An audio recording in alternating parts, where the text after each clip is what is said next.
Hello students, welcome to Global Online. This is Ankita Sood. So HPSET 2024 paper 1 के final revision के लिए full syllabus mock test आज मैं आपके लिए लेकर आई हूं, जिसमें से guaranteed as it is questions upcoming examination में पूछे जा सकते हैं।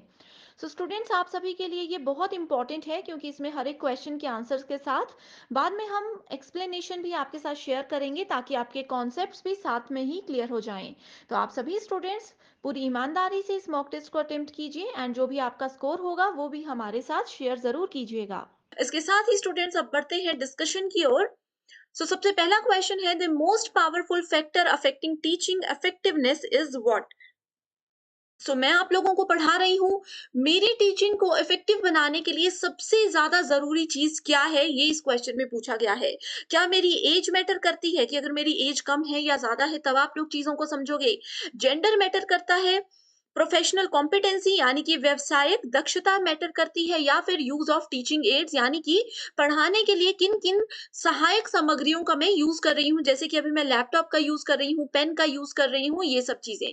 तो मोस्ट पावरफुल यहाँ पर बोला गया है, सो इसमें करेक्ट आंसर होगा option number 3, that is professional competence. Professional competence क्या होता है, ये किसी पर्सन की, ये किसी टीचर की स्किल होती है। इसके अंदर किसी टीचर के नॉलेज को कंसिडर किया जाता है, उनके एट्रीब्यूट्स को कंसिडर किया जाता है, कि वो अगर किसी पर्सन में नॉलेज है तो वो कैसे अपना नॉलेज किसी के साथ शेयर करता है, किस तरीके से अपनी बात को प्रेजेंट करता है कि सामने वाला पर्सन भी उस चीज को समझ जाए। तो ये होता है प्रोफेशनल कॉम्पिटेंस। ये क्यों सबसे ज्यादा इंपॉर्टेंट होता है, देखो स्टूडेंट्स, मान लीजिए कि मुझे अगर यूजीसी नेट एग्जामिनेशन का नॉलेज है, लेकिन मुझे पढ़ाना नहीं आता, मेरी टीचिंग स्किल्स बिल्कुल जीरो है, तो वो नॉलेज किसी काम का नहीं, मैं किसी भी एंगल से टीचर नहीं बन सकती। वहीं अगर मेरी टीचिंग स्किल्स बहुत अच्छी है लेकिन मुझे नॉलेज नहीं है, तो वो भी बेकार है। तो इन दोनों चीजों का, ये मेरे स्किल्स और नॉलेज दोनों चीजों के कॉम्बिनेशन को प्रोफेशनल कॉम्पिटेंस बोला जाता है। इस एग्जामिनेशन को क्वालिफाई करने के लिए पेपर 1 प्रिपरेशन बहुत इंपॉर्टेंट होती है, एंड इसके लिए स्टूडेंट्स मैं एक कंप्लीट कोर्स लेकर आई हूँ, जो कि एग्जामिनेशन के डिफिकल्टी लेवल एंड पैटर्न के अकॉर्डिंग प्रिपेयर किया गया है। यहाँ पर आपको हम एक न्यू बैच भी दे रहे हैं, जो कि 8 अप्रैल से स्टार्ट होने वाला है। इस बैच में लिमिटेड पीरियड के लिए स्टूडेंट्स 50% ऑफ में दे रही हूँ, ताकि हर स्टूडेंट अच्छे से अपनी तैयारी कर सके। अब क्योंकि एग्जाम में बहुत कम टाइम बाकी है, तो आप लोगों को आपके कॉन्सेप्ट क्लैरिटी के साथ साथ मॉक टेस्ट भी जरूर अटेम्प्ट करने हैं। साथ ही 2000 प्लस एमसीक्यू क्वेश्चन बैंक भी है, जिसके बाहर से बिल्कुल भी क्वेश्चंस एग्जामिनेशन में आपको देखने को नहीं मिलेंगे। फ्री वीडियोस के लिए ग्लोबल ऑनलाइन ऐप को जरूर डाउनलोड कीजिए। स्टोर सेक्शन पर सर्च बार में कोर्स का नाम लिखना है, एंड स्टूडेंट्स यहाँ पर आपको, जब आप कंटेंट पर क्लिक करोगे तो एक कंप्लीट कोर्स मिल जाएगा, जिसमें आपको mock test, PDF files and कुछ वीडियो लेक्चर्स मिल जाएंगे, जो कि एग्जाम के लिए काफी है। एंड यहाँ से अपने कॉन्सेप्ट क्लियर करने के बाद आप लोग, ये मॉक टेस्ट दोनों लैंग्वेजेस में अवेलेबल है, इनको जरूर अटेम्प्ट कीजिए। एंड कोई भी डाउट्स हैं तो आप गिवन नंबर्स पर व्हाट्सएप के थ्रू कांटेक्ट कर सकते हो। Next question is, knowledge of the teacher that affects teaching pertains to. किसी भी शिक्षक का ज्ञान जो होता है, टीचर का जो ज्ञान होता है, जिससे कि वो अपने टीचिंग को अफेक्ट कर सकता है, वो किस डोमेन के अंदर आता है। Affective domain, cognitive domain, connotative domain, sorry cognitive domain, या फिर साइकोमोटर डोमेन। तो आप सभी स्टूडेंट्स ने मेरे वीडियोस अगर रेगुलर देखे हैं, तो हमने ब्लूम्स के वर्गीकरण को, यानी कि ब्लूम के टेक्सोनॉमी को डिटेल में डिस्कस किया है। उसमें हमने ये नाम का कोई भी डोमेन नहीं पढ़ा, अफेक्टिव, कॉग्निटिव और साइकोमोटर पढ़े हैं। इन तीनों में से करेक्ट आंसर होगा, ये है option number 2, that is cognitive domain. देखो, कॉग्निटिव मैंने आपको हमेशा बताया है, जहां पर भी आपको कॉग्निटिव टर्म मिले, इसका मतलब है कि हम किसी पर्सन की, किसी स्टूडेंट की, किसी की भी मेंटल एबिलिटीज की बात कर रहे हैं। ओके, मेंटल एबिलिटीज की बात कर रहे हैं, तो वो कॉग्निटिव डोमेन होता है। ये किस पे फोकस करता है, ये किसी भी पर्सन की इंटेलेक्चुअल स्किल्स पर फोकस करता है। जैसे कि मान लीजिए किसी प्रॉब्लम में मैं फंस गई, तो मैं अपने इंटेलिजेंस को यूज करके कैसे उस प्रॉब्लम से बाहर निकल सकती हूँ, अपने पुराने नॉलेज के बेस पे मैं नई चीज को कैसे क्रिएट कर सकती हूँ, या फिर किसी सिचुएशन में मैं किस तरीके से सोचती हूँ, ये सब मेरी मेंटल एबिलिटी यानी कि मेरे कॉग्निटिव डोमेन के अंदर आता है। यही है इसमें correct answer. Next question is, Which one of the following learners characteristics not affect the efficiency of the learner? So learनर की वो कौन सी विशेषता है जो कि उनकी लर्निंग को इफेक्ट बिल्कुल भी नहीं करता? देखो स्टूडेंट्स, इस तरीके के क्वेश्चन में आप लोग हमेशा नॉट टर्म पर फोकस कीजिएगा। बहुत बार ऐसा होता है, हमारे साथ भी ऐसा होता था कि नॉट टर्म को हम लोग मिस कर जाते थे और पूरा आंसर गलत हो जाता था। तो ऐसे छोटे-छोटे वर्ड्स पर आपने ध्यान देना है, ठीक है? एंड इस क्वेश्चन में ऑप्शंस है मेंटल मैच्योरिटी, कि किसी का मानसिक कितना पर्सन मैच्योर है, उनका इंटरेस्ट कितना है, उनका एटीट्यूड कितना है, या फिर उनका जेंडर क्या है। सो नॉट बोला है, ठीक है? इसका आंसर ज़रूर आपको आता होगा। देखो स्टूडेंट्स, इसके आंसर पे जाने से पहले मैं आपको बता देती हूँ कि अगर ये लेक्चर सीरीज़ आपको पसंद आ रही है, अभी तक के क्वेश्चन जो हमने किए ये आपको क्लियर है एंड आप चाहते हो कि इस तरीके की सीरीज़ मैं लेकर आऊँ, तो कमेंट करके मुझे ज़रूर बताइए, ताकि मैं भी मोटिवेटेड रहूँ और आपके लिए अच्छा काम करती रहूँ और आपका एग्ज़ाम 1 महीने के अंदर क्वालीफाई कराने में आपकी मदद कर सकूँ, ठीक है? नॉट में यहाँ पर आता है जेंडर। अब कोई आपको मेल टीचर पढ़ा रहे हैं या फिर फीमेल टीचर पढ़ा रहे हैं, आपको उससे मतलब नहीं होना चाहिए। आपको उनके इंटरेस्ट से, उनके नॉलेज से, उनके एटीट्यूड और उनके मेंटल मैच्योरिटी से मतलब होना चाहिए कि कैसे वो आपको पढ़ा रहे हैं। जो चीज़ की आपको रिक्वायरमेंट है कि उन चीज़ों को ध्यान में रखते हुए वो पढ़ा रहे हैं। जेंडर यहाँ पर बिल्कुल भी इम्पोर्टेंट रोल प्ले नहीं करता है, okay? Next question is the utilization of smart classroom facility depends on. आप लोगों ने स्मार्ट क्लासरूम पढ़ा होगा, जिसमें ब्लैक बोर्ड की जगह डिजिटल बोर्ड्स को यूज किया जाता है, ठीक है? ये सब चीजें किन चीजों पर डिपेंड करती हैं? ये कंप्यूटर लिटरेसी, कंप्यूटर या फिर स्टूडेंट्स एज। तो इधर सबसे इंपॉर्टेंट है कंप्यूटर लिटरेसी, ठीक है? अब देखो, अगर किसी टीचर को कंप्यूटर यूज़ करना आता है, कैसे टेक्नोलॉजी के साथ काम करना है, ये सब चीज़ें आती हैं, तभी वो स्मार्ट क्लासरूम में आपकी मदद कर सकते हैं, ओके? ठीक है स्टूडेंट्स, तो अगर आप लोगों को जैसे मान लीजिए नॉलेज जितना मर्जी है, टीचिंग स्किल्स जितने मर्जी हैं, लेकिन अगर आप लोगों को जैसे मैं ऑनलाइन पढ़ा रही हूँ ऐसे पढ़ाने को बोला जाए एंड आप में से किसी को अगर कंप्यूटर नहीं पता, ये पीपीटी कैसे बनानी है, क्वेश्चंस कैसे लिखने हैं, जैसे मैं देखो आंसर पे क्लिक कर रही हूँ तो आपको आंसर नजर आ रहा है, ये सब चीजें कैसे यूज करनी है ये नहीं पता, तो आप लोग स्मार्ट क्लासरूम में थोड़ी सी दिक्कत शुरुआत में हो सकती है, यही इस क्वेश्चन में पूछा है, ओके? कंप्यूटर लिटरेसी का मतलब ही होता है कि कंप्यूटर के बारे में जानकारी, लेटेस्ट टेक्नोलॉजी को कैसे यूज करना है, ये सब चीजें, okay? Next question is types of resources available to a teacher for professional development and learning include. अब देखो कुछ कुछ रिसोर्सेज ऐसे हैं जो कि एक टीचर की प्रोफेशनल डेवलपमेंट में भी हेल्प करते हैं और उनके जो स्टूडेंट्स हैं उनकी लर्निंग में भी हेल्प करते हैं, उसकी डेवलपमेंट में भी हेल्प करते हैं। तो वो कौन कौन सी चीजें होती है? उनकी प्रोफेशनल लिटरेचर, कोलीग्स यानी कि आसपास काम करने वाले लोग, प्रोफेशनल एसोसिएशन या फिर प्रोफेशनल डेवलपमेंट एक्टिविटीज। ये सभी ऑप्शंस बिल्कुल करेक्ट है, okay? Correct answer is 1 2 3 4, that is option number C. अगर देखो प्रोफेशनल लिटरेचर यानी कि आप लोगों को पता है कि प्रोफेशनली कैसे काम करना है, तो आप एक अच्छे टीचर बन सकते हो एंड अगर आप अच्छे से प्रोफेशनली काम करोगे तो आपके स्टूडेंट्स जो हैं उनको भी चीजें समझने में आसानी होगी। कलीग्स, आप बहुत बार ऐसा होता है, जैसे मैं टीचर हूँ, मैंने भी अपने आस-पास वाले लोगों से जब मैंने शुरू किया था टीचिंग तो बहुत कुछ सीखा कि कैसे पढ़ाना है, कैसे अपनी बात को रखना है। कई अच्छे कलीग्स होते हैं, उनसे हम चीज़ें सीखते हैं, कुछ कलीग्स ऐसे होते हैं जिनसे चीज़ें हम नहीं सीखना चाहते, तो वो सब चीज़ें इसके अंदर आती हैं। Next is the group in which independent variable is present in known is known as। Variable क्या होते हैं? देखो कभी भी ये आपका रिसर्च एप्टीट्यूड का एक टॉपिक है। रिसर्च में वेरिएबल्स जो है वो कुछ भी हो सकता है। वेरिएबल कोई पर्सन भी हो सकता है, कोई प्लेस भी हो सकता है, कोई चीज भी हो सकती है, ठीक है? इंडिपेंडेंट यानी कि स्वतंत्र चर जो होते हैं वो उपस्थित रहते हैं, उसको क्या बोला जाता है? उसको बोला जाता है experimental group. Research design is characterized as. Research में देखो आपको पता है कि रिसर्च का एक प्रॉपर डिजाइन होता है, उसमें क्या क्या चीजें इंपॉर्टेंट है? उसमें एक्सप्लोरेशन, एक्सप्लोरेशन मतलब एक्सप्लोर करना, कहीं पर भी एक्सप्लोर करना मतलब होता है खोज करना किसी चीज की। अब हम किसी चीज की खोज कब करते हैं? जिसके बारे में हमें बिल्कुल भी नॉलेज नहीं होता या फिर थोड़ा सा नॉलेज होता है, तो वहां पर हम एक्सप्लोर करते हैं। डायग्नोसिस यानी कि उसका उपचारक करना, उपचार करना क्या होता है? पहले उसके बारे में हम पता कराएँगे कि ये क्यों है, क्या है, फिर उसके बारे में हम फर्दर स्टडी करेंगे, वो डायग्नोज़ होता है। जैसे डॉक्टर इलाज करने से पहले डायग्नोसिस करते हैं, यानी कि वो पूरा चेक करते हैं कि ये बीमारी क्यों हुई, क्या हुई, हमने क्या खाया जिस वजह से हमें कोल्ड हो गया, इस तरीके से डायग्नोज़ करते हैं। सो रिसर्च डिज़ाइन में भी पहले पूरी जानकारी लेना इम्पोर्टेंट है, अपना खोज करना इम्पोर्टेंट है और एक्सपेरिमेंट करना भी इम्पोर्टेंट है, सो इसलिए करेक्ट आंसर है all of these. Next is a researcher examines the relationship between natural disaster and the behaviors that occur in that context. So ये research में किसके example है? देखो students, मैंने आपको research में बहुत बार बताया है कि कभी भी आप लोगों को real life example के साथ question पूछे जाए तो आपने उसको relate करना है अपनी situation के साथ। इसमें बोला है कि कोई भी नेचुरल डिजास्टर अगर हुआ, प्राकृतिक आपदा हो गई, ठीक है, प्राकृतिक आपदा हो गई, उसके बीच में रिलेशनशिप को एग्जामिन कर रहा है कोई पर्सन ए जो कि एक रिसर्चर है, ठीक है, उनके बिहेवियर से क्या फर्क पड़ सकता है, ये बताया गया है, ये इस क्वेश्चन में कहा गया है। आपको बताना है कि कौन सा टाइप के रिसर्च के एग्जाम्पल है। सो ये है आपके को रिलेशनल रिसर्च के एग्जाम्पल। को रिलेशनल, देखो को रिलेशनल मतलब दो चीजों के बीच में रिलेशनशिप ये बताता है। इस क्वेश्चन में क्या कहा गया है, कोई प्राकृतिक आपदा आई, उससे किसी पर्सन पे क्या फर्क पड़ा, उन दोनों के बीच में रिलेशनशिप बताया गया है।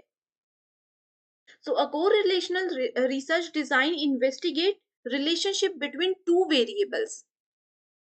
टू वेरिएबल्स, दो से ज्यादा भी हो सकते हैं लेकिन मिनिमम दो तो होने ही चाहिए, without researcher controlling and manipulating any of them, ठीक है, और इसको क्या बोला जाता है, non experimental type of quantitative research. So ये क्वांटिटेटिव और नॉन एक्सपेरिमेंटल की कैटेगरी में काउंट किया जाता है। Okay, next is the operational definition of variable indicates as to how that variable may be. So ये variable क्या हो सकते हैं, measured हो सकते हैं, मापा जा सकता है जिनको, वो होते हैं operational variables. Next we have is the longitudinal studies are the type of. So longitudinal studies होती हैं लंबे समय तक चलने वाली स्टडी, ठीक है, ये क्या होती है पहले इसकी डेफिनेशन मैं आपको बता देती हूँ। रिसर्चर क्या करते हैं, जो रिसर्चर होते हैं वो रिपीटेडली एग्जामिन करते हैं सेम इंडिविजुअल को to detect any changes that might occur over a period of time. जैसे कि मान लीजिए मैं रिसर्चर हूँ, ठीक है, और मैं आप में से किसी पर्सन ए के बिहेवियर को ऑब्जर्व कर रही हूँ। मैं ऑब्जर्व कर रही हूँ आपके डे 1 से, बहुत सारे बच्चे ऐसे हैं जो कि हमारे व्हाट्सएप ग्रुप में भी हैं या डेली हमारे साथ वीडियोस के माध्यम से जुड़े हुए हैं। मैं आप सभी को डे 1 से ऑब्जर्व कर रही हूँ कि कौन बच्चा एक्टिव है, कौन नहीं है। ठीक है? तो ये हो सकता है, उसके बाद मैंने डे 30 पे भी आपको ऑब्जर्व किया कि इतने लंबे समय में आप में कोई बदलाव आया, आपकी ग्रोथ, आपकी डेवलपमेंट, आपके एग्ज़ामिनेशन के प्रति जो आपका इंटरेस्ट है, उसमें कोई बदलाव आया या नहीं आया। मैं धीरे-धीरे समय के साथ-साथ आप पे ध्यान दे रही हूँ, ये लॉन्गिट्यूडिनल स्टडी होती है, ठीक है? सो इससे क्या होता है, ये आपको डेवलपमेंट स्टडी भी इसको बोला जाता है। यानी कि आप लोगों का विकास हो रहा है कि नहीं, ये इसमें जनरली मेजर किया जाता है। Okay?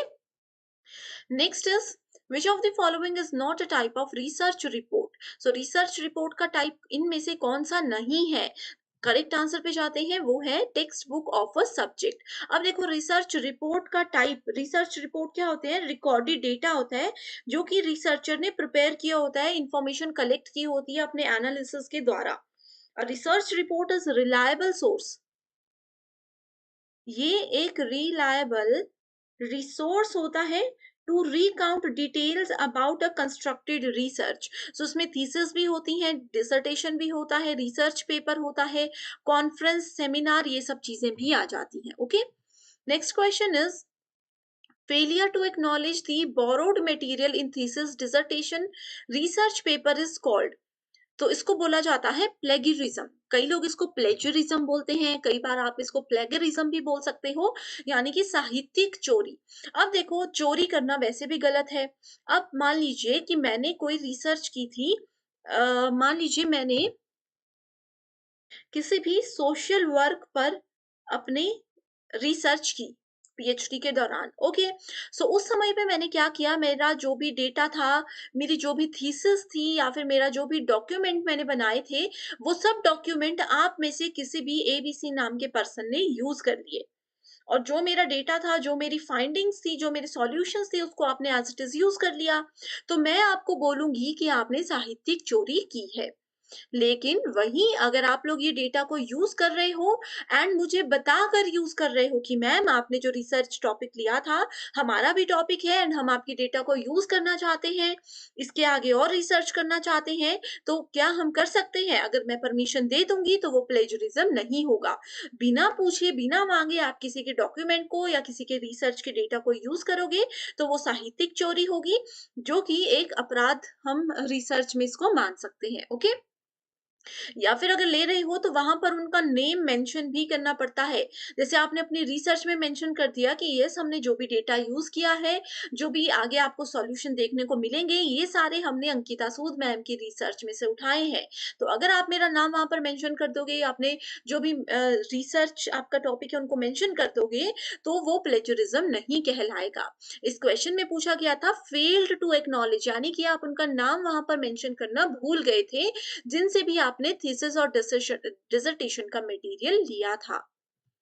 Next is which one of is not, again देखो, not the type of communication according to direction of communication.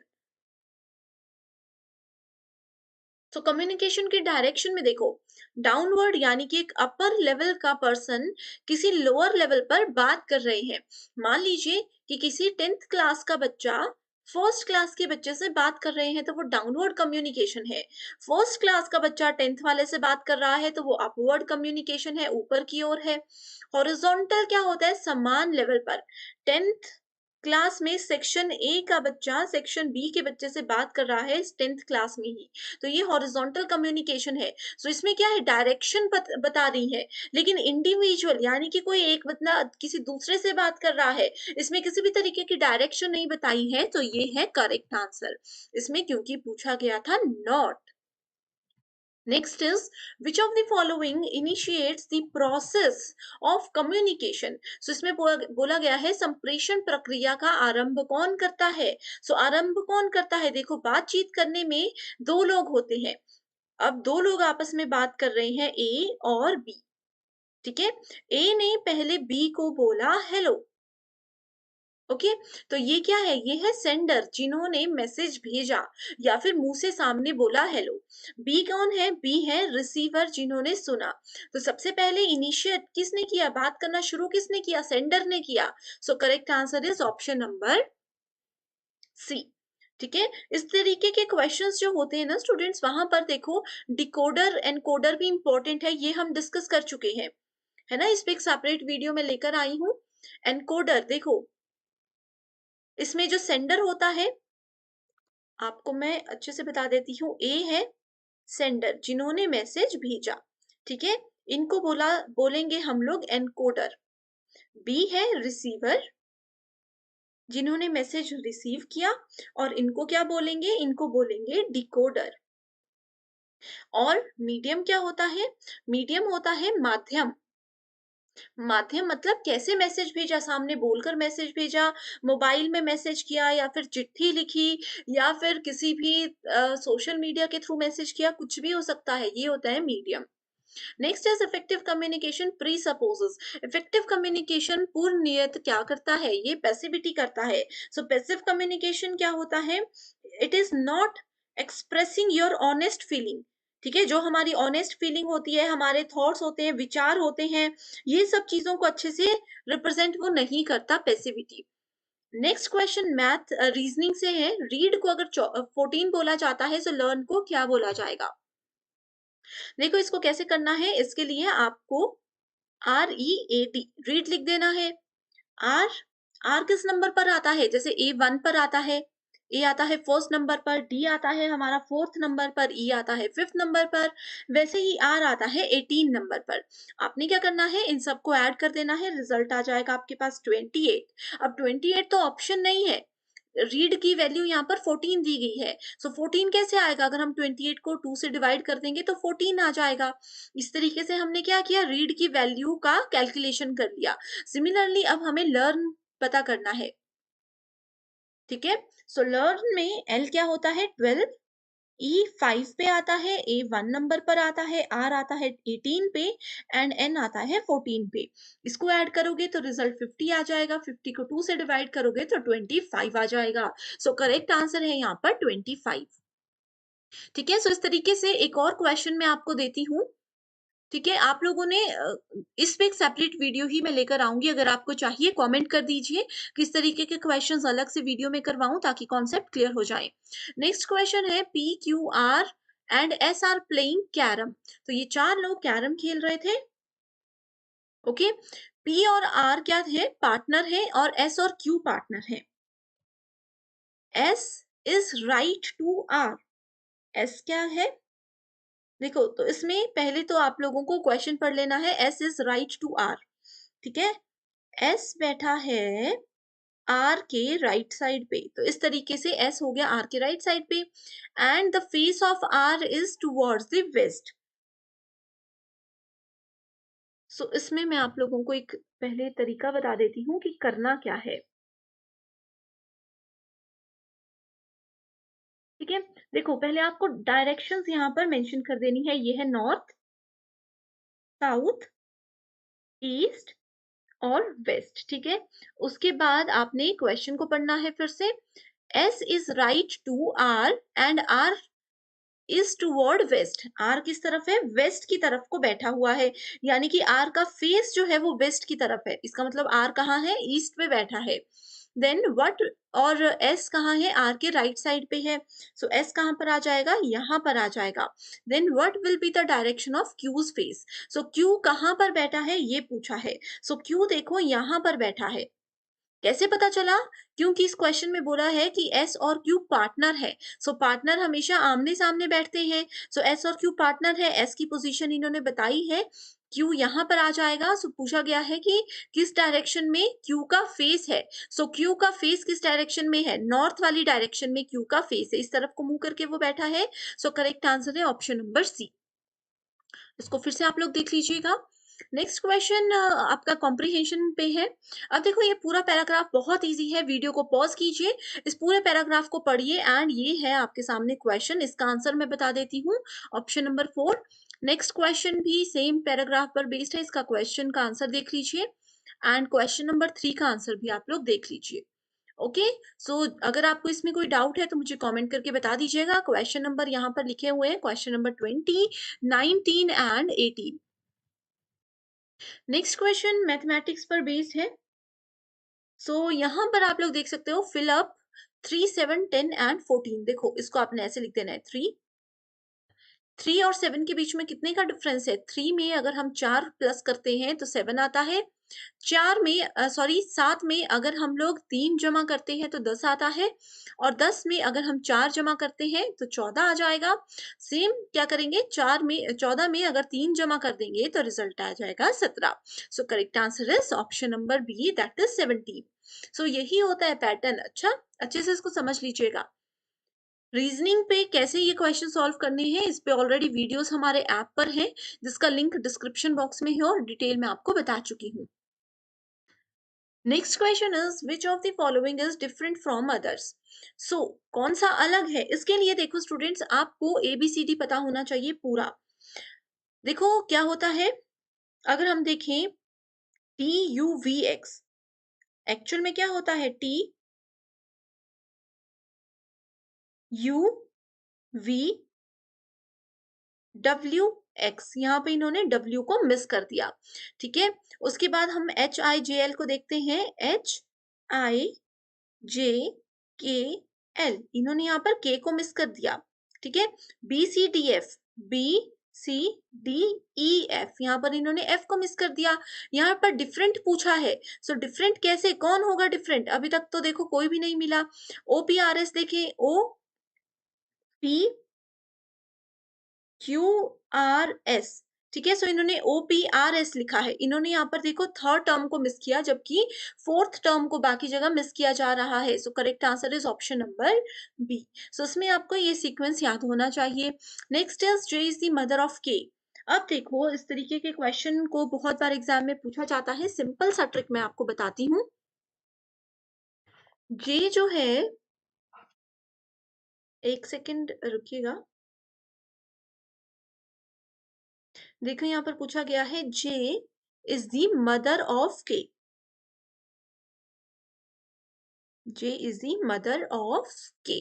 ठीक है, फीमेल के लिए माइनस का साइन यूज होता है और मेल के लिए प्लस का यूज होता है, लेकिन यहाँ पर अभी तक बताया नहीं गया है कि के मेल है या फिर फीमेल है। उसके बाद बोला गया है L is the son of J. L जो है वो जे का सन है, यानी कि जे के दो बच्चे हैं, एल और के। ठीक है, M is the brother of N. M और एन अभी तक आपको नहीं मिले हैं, सो इस वाली स्टेटमेंट को आप स्किप कर सकते हो। उसके आगे बोला है N is the daughter of K. N जो है वो, एन है ये, N is the daughter of K. Okay, then who is the grandmother of M. अब देखो यहाँ पर एन हमें मिल गया, आगे लिखा है M is the brother of N, यानी कि M is the brother of N. ये दोनों क्या है, ये दोनों भाई बहन है, सिबलिंग्स है। सो इसमें पूछा गया है who is the grandmother of M. So M की ग्रैंड मदर कौन हुई, एम की मदर है के और के की मदर है जे। सो ग्रैंड मदर कौन हुई, J. So correct answer is option number A. Next is if the proposition no men are honest, no men are honest is taken to be false। इसको अगर हम लोग false मान लेते हैं, which of the following proposition can claim certainly true. देखो इस पे मैं आपके लिए एक वीडियो बहुत बार लेकर आई हूं, जिसमें मैंने आपको AEIO वाला कॉन्सेप्ट बताया है। इसमें क्या होता है, AEIO में क्या होता है, ए का मतलब होता है ऑल, इसका मतलब होता है सम, ये होता है नो और ये होता है सम नॉट। ठीक है, सो इसमें देख सकते हो आप लोग, नो मेन आर ऑनेस्ट। मैं इसमें कलर्स बार बार इसलिए चेंज कर रही हूँ ताकि आप लोगों को इजी हो जाए समझने में। नो मेन, इसमें बोला है no main are honest, so ये ई वाली स्टेटमेंट है। इस स्टेटमेंट को अगर हम लोग फॉल्स मान लेते हैं, सो ट्रू कौन सी स्टेटमेंट होगी। इस स्टेटमेंट के साथ अगर हमें ऑपोजिट स्टेटमेंट लेनी है तो हम आई लेते हैं। अगर ये फॉल्स होगी तो ये वाली हमेशा ट्रू होगी, एंड अगर ये वाली स्टेटमेंट ट्रू बताई होती तो ये वाली स्टेटमेंट हमेशा फॉल्स होती। ये दोनों एक दूसरे के ऑपोजिट होते हैं। वैसे ही ए और ओ के केस में भी होता है। सो इसमें आई की बात करते हैं, सो आई मतलब some. So correct answer some men are honest. So ये है हमारा correct answer. Next question is some idealist are fanatics, all reformers are idealist are and some formers are feminist. दोनों ही स्टेटमेंट्स में से आपको बताना है क्या है। so, इसमें बोला है both the statements are true and are gives the correct explanation of A. So ये इसका करेक्ट आंसर है। The internet protocol address of each computer is. So देखो इंटरनेट प्रोटोकॉल एड्रेस यानी कि आईपी एड्रेस, आप लोगों ने इसके बारे में जरूर सुना होगा। जैसे किसी भी पर्सन का एक यूनिक नंबर, आधार नंबर होता है जो कि उनकी एक आइडेंटिफिकेशन होती है, वैसे ही जो भी कंप्यूटर इंटरनेट के साथ कनेक्टेड होता है, अब आपको तो पता ही है कि हर एक डिवाइस आज के समय में इंटरनेट के साथ कनेक्ट होती ही है, तो हर एक डिवाइस को एक यूनिक नंबर दिया जाता है जो कि आईपी एड्रेस कहलाता है। सो करेक्ट आंसर है यहाँ पर यूनिक नंबर, यूनिक एड्रेस ये होता है। Okay, next question is what is the full form of BCR as used in computer related activities। so ये भी ICT यूनिट में से क्वेश्चन है, बहुत इजी क्वेश्चन है। BCR की फुल फॉर्म पूछी गई है। सो स्टूडेंट्स इसकी फुल फॉर्म होती है बार कोड रीडर। अब देखो आप लोगों ने शायद ये नहीं सुना होगा, आपको ऐसा लग रहा है, लेकिन एक एग्जाम्पल मैं बताऊंगी तो आपको क्लियर हो जाएगा। आपने ये वाला कोड तो जरूर देखा होगा। आप कुछ भी खरीदो, आप चाहे एक कोई 10 रुपए की पेन खरीदो या फिर आप बड़ी सी कोई 100 रुपए की चॉकलेट ही खरीद लो, कुछ भी प्रोडक्ट आप खरीदते हो मार्केट से, सो उसमें ये कोड बना होता है। एंड जब आप लोग कभी किसी मॉल में जाते हो या फिर किसी भी शॉप पर जाते हो, बड़ी सी शॉप पर, वहां पर बिल जो बनाया जाता है वो इस कोड को इस मशीन से स्कैन करके बनाया जाता है। ठीक है, सो ये वाली जो मशीन है, इसको बोला जाता है बार कोड रीडर, और ये जो कोड होता है इसको बोला जाता है बार कोड। ओके, इससे क्या होता है, इसमें सारी डिटेल्स हाइड की होती हैं उस प्रोडक्ट के बारे में जो कि आप लोग इस मशीन से रीड कर सकते हो। राइट, अगर आपने ये देखा है तो ज़रूर मुझे बताइए। Next question is which of the following is not an example of storage devices? So storage devices पर एक separate वीडियो मैं जल्दी से जल्दी आपके लिए लेकर आने वाली हूँ, ये बहुत इंपॉर्टेंट है। सो स्टोरेज डिवाइस देखो, सीडी है, सीडी एक स्टोरेज डिवाइस है जिसके अंदर हम लोग सॉन्ग्स, मूवीज या कोई भी फोटो वीडियोस को स्टोर कर सकते हैं। सेम डीवीडी भी होती है, हार्ड डिस्क में भी ऐसा ही होता है। सो करेक्ट आंसर है यहाँ पर लूप पैटर्न। सो ये किसी भी तरह का स्टोरेज के लिए यूज नहीं होता। अब यहाँ पर मैं आप लोगों को एक होमवर्क क्वेश्चन दे रही हूँ। ये होमवर्क क्वेश्चन आपकी तैयारी में मदद करेगा एंड एग्जाम में ज़रूर देखने को मिलेगा। होमवर्क क्वेश्चन ये है कि फुल फॉर्म बताइए मुझे सीडी की और डीवीडी की। अगर आपको आंसर आता है तो बहुत अच्छी बात है, अगर नहीं आता है तो चाहे आप लोग गूगल पे सर्च कीजिए आंसर को और फिर मुझे कमेंट करके बताइए। इससे क्या फ़ायदा होगा, इससे बाकी स्टूडेंट्स को भी आप मदद कर रहे हो एंड एग्जाम में क्वेश्चन आएगा तो आप लोगों को याद रहेगा कि हमने उस चीज को टाइप किया था कमेंट में, तो बहुत हेल्प आप लोगों की हो जाएगी। Okay, next is what is Norton. So Norton क्या है, आप सभी ने कंप्यूटर यूज किया है, मोबाइल यूज किया है, तो आप लोगों ने वायरस का नाम भी सुना होगा। वायरस क्या होता है, कोई भी अनवांटेड फाइल्स अगर हमारे लैपटॉप, हमारे मोबाइल में आ जाती हैं तो उसको वायरस बोला जाता है। एंड वायरस को रिमूव करने के लिए या फिर उसको हमारे कंप्यूटर में आने, अंदर एंटर होने से रोकने के लिए यूज होता है एंटीवायरस, एंड एंटीवायरस का नाम है नॉर्टन। ठीक है, आप समझ सकते हो कि ये एक एंटीवायरस का एक ब्रांड है, एक टाइप है। ओके, नाम होता है ये नॉर्टन एंटीवायरस। ओके, आप लोगों के लिए देखो स्टूडेंट्स, यहाँ पर मैं होल्ड पर रख रही हूँ। आईसीटी में एक इनपुट आउटपुट डिवाइसेस पे आप पे वीडियो लेकर आनी है, एक मेमोरी पे आप लोगों के लिए मैं वीडियो लेकर आने वाली हूँ, और एक आप लोगों के लिए एंटीवायरस एंड वायरस पे सेपरेट वीडियो आएगी। तो इसके अलावा भी कोई टॉपिक अगर आपको लगता है कि मुझसे अभी तक मिस हो चुके हैं, आप मुझे बता दीजिए, मैं जल्दी से जल्दी वो सेशंस आपके लिए लेकर आऊंगी। इसके अलावा नेक्स्ट क्वेश्चन है how internet banking can be accessed through. Internet banking को कैसे हम यूज कर सकते हैं। आप सभी ने देखा है आजकल ऑनलाइन हम लोग गूगल पे यूज करते हैं या फिर ऑनलाइन घर पर बैठे ही बैंक के बेनिफिट्स उठा सकते हैं, तो वो कैसे होता है, मोबाइल में यूज कर सकते हो अगर आपके मोबाइल में इंटरनेट है, लैपटॉप में यूज कर सकते हो विद इंटरनेट फैसिलिटी, कंप्यूटर में भी यूज कर सकते हो with internet facility. Correct answer है ऑप्शन नंबर डी। बहुत इजी क्वेश्चंस हैं, आप लोगों को देखो यहाँ पर कितना लेवल इसका क्या है, आपको क्लियर आइडिया हो रहा होगा। Next is which of the following is not an input device. Input devices क्या होती हैं, कंप्यूटर के अंदर किसी भी डिवाइस की मदद से अगर हम लोग डेटा या इंफॉर्मेशन को एंटर करते हैं, उसमें हमें मदद करती हैं इनपुट डिवाइसेस। ठीक है, माइक्रोफोन क्या करते हैं, माइक्रोफोन आवाज हमें अपनी बाहर की आवाज कंप्यूटर या मोबाइल के अंदर एंटर करने में मदद करता है। कीबोर्ड क्या करता है, कीबोर्ड में जो बटन्स होते हैं उसको अगर प्रेस करेंगे तो वो सारा डेटा कंप्यूटर के अंदर डालने में हमें मदद करता है। ठीक है, Mozilla Firefox and mouse, mouse क्या करता है, माउस आप चलाओगे, किसी भी फोल्डर के अंदर क्लिक करोगे तो आप लोग उस फोल्डर को ओपन कर सकते हो। तो ऑप्शन नंबर ए, बी और डी ये तीनों इनपुट डिवाइसेस हैं। इसमें पूछा गया है नॉट, नॉट में आ गया मोजिला फायरफॉक्स, ये क्या है, आउटपुट डिवाइस भी ये नहीं है। मोजिला फायरफॉक्स क्या है, ये आप लोगों के पास एक वेब ब्राउजर है। ठीक है, मोजिला फायरफॉक्स हो गया, आप लोग गूगल क्रोम यूज करते हो अपने मोबाइल फोन में भी। ठीक है, इसके अलावा आप लोग इंटरनेट एक्सप्लोरर को यूज करते हो, ये सब क्या है, वेब ब्राउजर है। इस पे भी एक सेपरेट वीडियो मैं कल ही आपके लिए लेकर आऊंगी। ओके, इसी के साथ नेक्स्ट क्वेश्चन है the national disaster management authority functions under which union ministry. राष्ट्रीय आपदा प्रबंधन प्राधिकरण केंद्र जो है वो किस मंत्रालय के अंदर काम करता है, ये करता है आपका होम अफेयर्स के अंदर काम। जितने भी मिनिस्ट्री हैं आपको ये पढ़कर जाना है कि कौन कौन सी मिनिस्ट्री किसके अंदर आती है एंड क्या क्या उनकी रिस्पॉन्सिबिलिटीज होती हैं। Next question is at this juncture, the development and environment have become what, they have become opposite to each other. देखो ऑपोजिट क्यों इसको बोला गया है, अगर हम लोग कंट्री की या फिर किसी पर्टिकुलर एरिया की डेवलपमेंट कर रहे हैं तो उसके लिए हमें एनवायरमेंट को नुकसान पहुंचाना पड़ रहा है।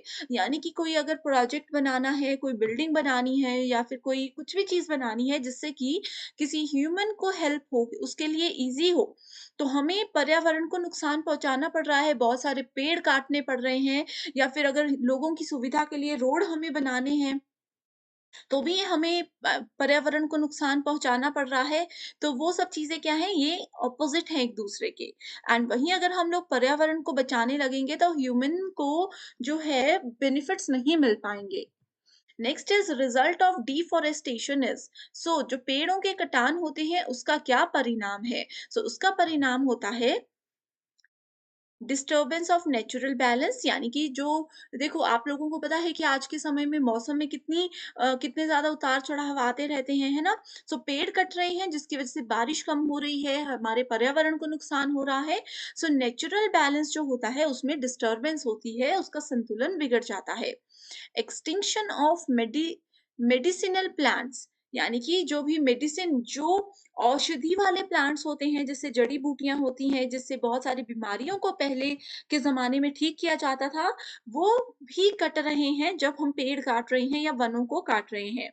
रेन साइकिल बिकम्स इरेगुलर, आप लोगों को पता है कि बारिश जो गड़बड़ होती है कि किसी भी समय बारिश हो जाती है, कभी भी तेज गर्मी आ जाती है, ये सब किसकी वजह से है? डिफॉरेस्टेशन की वजह से है। So correct answer is option number D, that is all of the above. Students, अगर आपको ये सीरीज पसंद आ रही है एंड आप और भी क्वेश्चन सीरीज मुझसे चाहते हो कि मैं सॉल्व करके लेकर आऊं ताकि आपके कॉन्सेप्ट्स भी क्लियर हो जाएं, तो मुझे कमेंट कर दीजिए, या पर्टिकुलर टॉपिक पर आपकी कोई डिमांड है तो भी मुझे जरूर बताइए, मैं आपकी डेफिनेटली हेल्प करूंगी। Next is environmental management is related with what. So environment को यानी कि पर्यावरण का प्रबंधन किस चीज से संबंधित है? सो ये प्रिजर्वेशन और कंजर्वेशन, यानी कि संचयीकरण और संरक्षण दोनों से ही जुड़ा हुआ होता है। अगला क्वेश्चन है, विच one of the following is not a natural hazard. Natural hazard मतलब प्राकृतिक आपदा कौन सी नहीं है? अर्थक्वेक, भूकंप प्राकृतिक आपदा है, सुनामी भी एक प्राकृतिक आपदा है, उसके अलावा फ्लैश फ्लड, आकस्मिक बाढ़ जो होती है वो भी एक प्राकृतिक आपदा आपदा है। न्यूक्लियर एक्सीडेंट्स जो हैं ये प्राकृतिक नहीं होती है, ये मानव निर्मित होती है। Next question is, according to revised grading pattern of NAAC the highest grade is what. So इसके आंसर पे जाने से पहले मैं आपको ये भी बता देना चाहती हूँ कि नेचुरल हज़ार्ड्स कौन-कौन से हैं उसकी लिस्ट आपने याद रखनी है, ठीक है? इसके अलावा जैसे इस बार देखो भूकंप आया, आप लोगों को पता होगा लेटेस्ट न्यूज़ कितना ज़्यादा अर्थक्वेक आया था। अर्थक्वेक का क्या रीज़न हो सकता है, ठीक है? क्या-क्या इसके कारण हो सकते हैं, ये सब एग्ज़ाम में पूछा जा सकता है। इसके अलावा आप लोगों से सोलर एनर्जी, ये बहुत इम्पोर्टेंट टॉपिक है, इसको आप लोग ज़रूर पढ़कर जाइएगा। सो highest grade A plus plus कर दी गई है नैक के द्वारा। नैक की फुल फॉर्म क्या है? एग्जाम में पूछा जा सकता है। मैं नहीं बताऊंगी, ये भी आपके लिए होमवर्क है जो कि आप मुझे कमेंट करके बताओगे, वहां पर ही मैं आपको बताऊंगी कि आपका सही है आंसर या गलत है। नैक की full form. Next question assertion reason based है, इसमें पूछा गया है sustainable development is critical to well being of human society. And कारण ये बताया गया है, environmentally sound policies do not harm the environment और deplete the natural resource code resource, ठीक है? सो इसके कोड्स गिवन है। सो करेक्ट आंसर ये है कि बोथ स्टेटमेंट्स आर ट्रू, लेकिन रीजन जो है वो इसको करेक्टली आइडेंटिफाई एक्सप्लेन नहीं कर रहा है। अगला क्वेश्चन इकोसिस्टम से रिलेटेड है। तो सबसे पहले इकोसिस्टम आप लोगों को पता होना चाहिए कि होता क्या है। देखो ये बहुत ही ज्यादा इंपॉर्टेंट है। तो इसमें स्टेटमेंट्स दी गई हैं कि ecosystem comprises both biotic and abiotic component. So ecosystem एक जियोग्राफिकल एरिया है, ठीक है? ये एक जियोग्राफिकल एरिया है जहां पर प्लांट्स, एनिमल्स और भी छोटे छोटे जीव जंतु, ये सब चीजें क्या करते हैं, रहते हैं, एक साथ रहते हैं, एक in the form of bubble of life, ठीक है? सो इसको सिंपल लैंग्वेज में हम कहें, क्षेत्र विशेष में पाए जाने वाले वो अपने परिवेश से संबंधित सभी पौधे व पशु इस कैटेगरी के अंदर आते हैं। सो इसमें डायरेक्टली आंसर पे जाते हैं, that is 1 and 2। Ecosystem comprises biotic and abiotic component and solar radiation is the main driving force of ecosystem. Solar radiation मतलब क्या होता है, इसका मतलब सौर विकिरण जो होता है, सूर्य की जो एनर्जी होती है वहीं से इन लोगों को एनर्जी मिलती है एंड वहीं से इन लोगों को जीवन अच्छे से मिलता है। ये एक क्लोज्ड सिस्टम नहीं है एंड उनकी अपनी प्रोडक्टिविटी भी नहीं होती है। Next question is Indira Gandhi national open university. अब देखो यहाँ पर स्टूडेंट्स कंफ्यूज हो जाते हैं। Indira Gandhi national open university मतलब इग्नू। इग्नू से बहुत सारे बच्चे कोर्स करते हैं, ये वही बात की गई है। इग्नू को कब एस्टैब्लिश किया गया? इसको 1985 में एस्टैब्लिश किया गया। सो आप लोगों को पढ़कर जाना है इग्नू के बारे में सब कुछ, कि कब एस्टैब्लिश किया गया, किसने एस्टैब्लिश किया, एग्जैक्ट डेट कौन सी थी इसकी एस्टैब्लिशमेंट की। इसके अलावा इग्नू की क्या क्या रोल्स एंड रिस्पॉन्सिबिलिटीज होती हैं, इग्नू के लेटेस्ट चेयरमैन या फिर लेटेस्ट अथॉरिटी, हायर अथॉरिटी कौन कौन सी है। ठीक है, ये सब आपने पढ़कर जाना है, एग्जाम में आएगा। Next is teacher working for the rehabilitation of disabled children must register themselves with what? They must register themselves with RCI. Next question is the Indian Institute of Advanced Studies situated in, it is situated in Shimla, that is in Himachal Pradesh. Next question is the regulatory body for distance education in India is, so regulatory body जो कि distance education India में करवाती है वो है UGC. UGC की full form क्या है? University grant commission. सो ये यूजीसी, सीबीएसई, आईसी, एआईसीटीई, इनकी आपको रोल्स, रिस्पॉन्सिबिलिटी, फुल फॉर्म सब कुछ पता होनी चाहिए। ठीक है, एग्जाम में जो ऑप्शंस होते हैं ना उनमें थोड़ी थोड़ी सी डेफिनेशंस में फर्क होता है, तो आप लोग कंफ्यूज हो सकते हो। तो इसलिए अच्छे से इन चीजों को क्लियर करके जाइएगा। जैसे कि अगर हम बात करें, यूजीसी डिस्टेंस एजुकेशन में भी हमें हेल्प करता है इग्नू के साथ मिलके। सीबीएसई क्या करता है? ये हमें स्कूल एजुकेशन में प्रोवाइड कराता है। एनसीईआरटी भी इसके लिए रिस्पॉन्सिबल है। AICTE, all India council for technical education, इसकी फुल फॉर्म होती है। ये जितने भी टेक्निकल कोर्सेज हैं, जैसे कि इंजीनियरिंग कोर्सेज होते हैं, ये सब चीजें होती हैं, उसमें हमें मदद करता है। उसका पूरा करिकुलम सेट करना, सिलेबस सेट करना, ध्यान रखना हर एक चीज का, ये एआईसीटीई की रिस्पॉन्सिबिलिटी होती है। Next question is who was the first chairman of UGC. देखो, मैंने आप लोगों को बताया था ना कि यूजीसी की फुल फॉर्म पता होनी चाहिए, वैसे मैंने आपको बताया इग्नू के फर्स्ट चेयरमैन, करंट चेयरमैन कौन है, कब शुरू हुआ, ये पता होना चाहिए। तो देखो ऐसे क्वेश्चंस एग्जाम में आते हैं। So first chairman was professor S S Bhatnagar. ये क्वेश्चन यूजीसी नेट में बहुत पहले पूछा गया था, आई थिंक 2016-17 में पूछा गया था और 18 में इधर पूछा गया। तो बहुत बार ऐसा होता है कि नेट एग्जाम के प्रीवियस ईयर क्वेश्चंस यहाँ पर पूछे जाते हैं, बेसिक लेकिन एडवांस नहीं। ओके, नेक्स्ट क्वेश्चन है आपका डेटा इंटरप्रिटेशन में से। 4 स्टूडेंट्स के यहाँ पर टेबल में दिया गया है OPQR एंड 4 सब्जेक्ट्स दिए गए हैं 1 2 3 4। ठीक है, इसके बेस पे क्वेश्चन ये दिया गया है।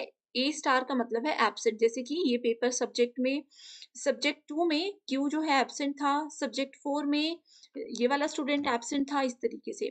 Which student has got 60 to 65% in the total of attempted paper? तो देखो 60 और 65% के बीच में किन्होंने स्कोर किया है। अब इसमें आपको कैलकुलेशन करनी ही नहीं है, ये इतना बेसिक क्वेश्चन है कि आप लोग डायरेक्टली इसको देख करके बता सकते हो। ठीक है, वो कैसे?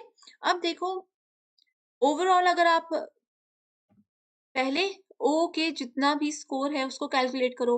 देखो मैक्सिमम स्कोर 60 से ऊपर हो जाएगा जब हम इसको कैलकुलेट करेंगे। ठीक है, उसके बाद यहाँ पर अगर देखोगे स्कोर बहुत कम है, 60 और 65 के आसपास नहीं होगा।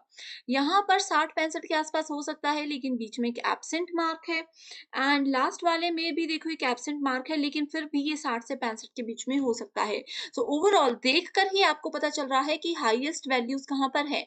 हाईएस्ट वैल्यूज ओ में है, तो 60 से लेकर के 65% स्कोर किन्होंने किया है? ओ ने किया है। Next question is which student has got minimum average marks. So minimum average marks किन्होंने लिए हैं ये भी आपने देखना है, इसके लिए आपको सबको प्लस करना है। इनको अगर सबको प्लस करोगे तो आपको आ जाएगा 241, इसको अगर प्लस करोगे तो फटाफट से कैलकुलेट कर लीजिए, ये आ जाएगा 99। नेक्स्ट आ जाएगा 210 और लास्ट आ जाएगा आपके पास 216, ठीक है। सो देखो मिनिमम किसका है, मिनिमम है यहाँ पर पी का score, that is 99। So correct answer is option number 2। बहुत इजी क्वेश्चन है। Next question again DI based है, लेकिन यहाँ पर आपके टेबल की जगह पाई चार्ट दिया गया है। So इसमें देखो पाई चार्ट में एक चीज ध्यान रखिएगा कि ओवरऑल देखो किसी भी सर्कल में ओवरऑल डिग्री में बात की जाती है। सो किसी भी सर्कल की डिग्री 360 होती है, तो ये आपको याद रखना है। What is the percentage of expenditure on education education out of total monthly expenditure. So अब देखो इस क्वेश्चन में टोटल कितना है, टोटल मंथली एक्सपेंडिचर बोला है। सो टोटल एक्सपेंडिचर है इनका 360, राइट। एंड यहाँ पर पूछा गया है percentage on education. So education में है 90%। सो परसेंट में है लेकिन ये डिग्री में है, तो इसको कैसे कैलकुलेट किया जाएगा, इसको आप करोगे 90/360 इंटू 100। सो जब आप लोग इसको पूरा कैलकुलेट करोगे तो रिजल्ट आ जाएगा 25%। So correct answer is option number C.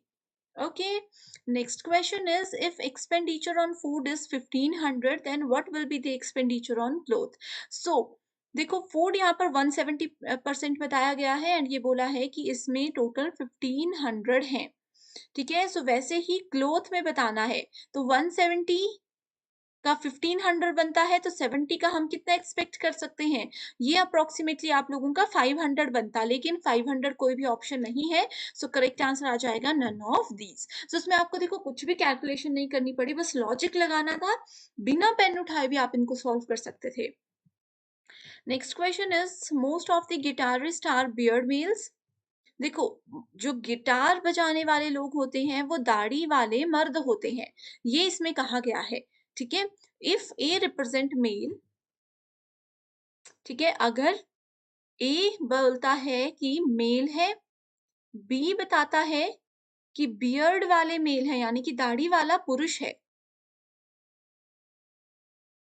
ठीक है, और सी बताता है गिटारिस्ट है यानी कि वो गिटार बजाते हैं। सो करेक्ट आंसर कौन सा है, आपको बताना है कि most of the guitarist are beard male, ये आपको इन कीवर्ड्स के साथ ध्यान रखकर चेक करना है, ठीक है। सो उसमें करेक्ट आंसर है ऑप्शन नंबर डी। आप यहाँ पर देख सकते हो, ये भी हो सकता है, ये भी हो सकता है, ये भी हो सकता है, ठीक है। ये वेन डायग्राम इसको बोलते हैं, वेन डायग्राम। बहुत इजी है, कुछ भी नहीं करना कैलकुलेट। ए बी सी यानी कि तीनों में थोड़ा थोड़ा पार्ट, यानी कि मेल भी है, बियर्ड वाला मेल भी है और गिटारिस्ट भी है, वैसे ही बाकी दोनों में भी होगा। Which one of the following Venn diagrams correctly illustrate the relation among carrot, food and vegetable? देखो कैरेट क्या है, कैरेट एक वेजिटेबल है और एक फूड भी है, ओके। सो इन तीनों के बीच में रिलेशनशिप अगर देखें तो क्या होगा, करेक्ट आंसर ए हो जाएगा। देखो ये है मान लीजिए वेजिटेबल, ये है मान लीजिए फूड, फूड के अंदर वेजिटेबल्स आ जाती हैं, वेजिटेबल के अंदर कैरेट आ जाता है। सो ऐसे आप इसको यहाँ पर एडजस्ट कर सकते हो, okay. So I hope students आज का ये सेशन आपके लिए हेल्पफुल रहा है। अगर कोई डाउट है, किसी भी क्वेश्चन में कोई क्वेरी है तो कमेंट कर दीजिएगा। इसके अलावा अगर सेशन पसंद आया तो भी मुझे मोटिवेटेड रखने के लिए आप मुझे कमेंट जरूर कर सकते हो। So thank you so much and I wish you all the very best.